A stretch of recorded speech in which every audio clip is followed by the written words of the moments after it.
So that was Cielito Lindo. As a fingerstyle player, I love open strings and harmonics and some other modern techniques that I use, like hammer-ons and percussive techniques. For my arrangement, I still wanted to keep the original essence, the way I grew up listening to this song. So it still has a lot of traditional things going on. Something that I love to do on guitar is campanella melodies, where it's kind of like melodies that are a mix of open strings with fretted notes. And I use a lot of harmonics also in a lot of my compositions as well, where the harmonics form part of the melody. So it's important to pay attention to these harmonics because they're not embellishments in this case, they're actually part of the melody. For the verse, for example, I use a lot of pinch harmonics, but I use again a mix of strings with the harmonics. And for this technique, I use the pinch, I use my index finger, and I pluck with my thumb, just like this, horizontally. And this allows me to have these fingers free to do the plucking. And also my thumb is free to move for the bass part. I do this technique also in the chorus in the verse after the first chorus, but here I do two strings. So I pluck a harmonic, and then I pluck with these two fingers the other strings.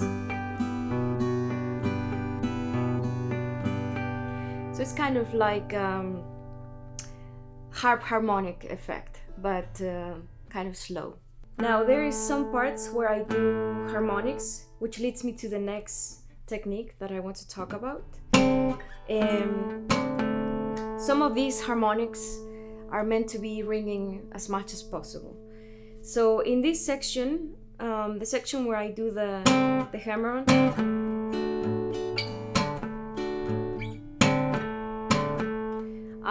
I do this with these two hands because with the hammer-on, it kind of gives a metallic percussive effect, because this could be played like this, but that's a little bit more mellow.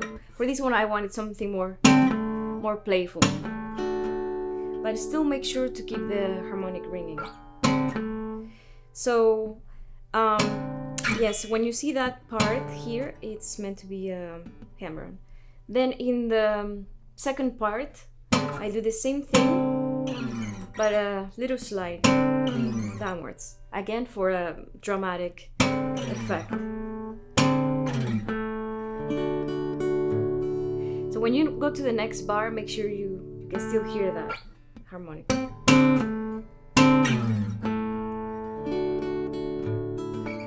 Etc. Now something very important is that a lot of those harmonics are happening in the 12th fret with the right hand. So make sure you keep your hand in this section, because that's gonna make the parts flow together. If you go back and forth here, it's a little bit difficult. The other technique I have is the little slap. This is a very common technique in fingerstyle and other styles, and it's just the thumb hitting the 6th string, sometimes the 5th string, just like that, to create the snare effect. And oftentimes I play this in the downbeat, so like 1, 2, 3, 4. I do a little bit of that here in this song. The thing is, there's another technique where I mix this snare with a strum. I'm not sure how it's called, but it's like a, I don't know, snare strum maybe. And for this one, I use all my fingers, index, middle, and ring finger, just strum downwards with a slap at the same time. So that happens mostly in the choruses. So where I go to there, for example. you're not really playing the bass in this case, you're just doing the slap. Same thing here.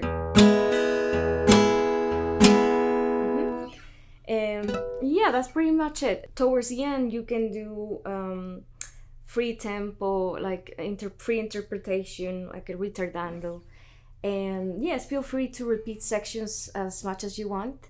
It's a very short piece, but these are the main sections. So I hope you like this arrangement, and I hope you enjoy it. And if you have any questions, or if you want to show me your interpretation, I'll be happy to hear it. Thank you.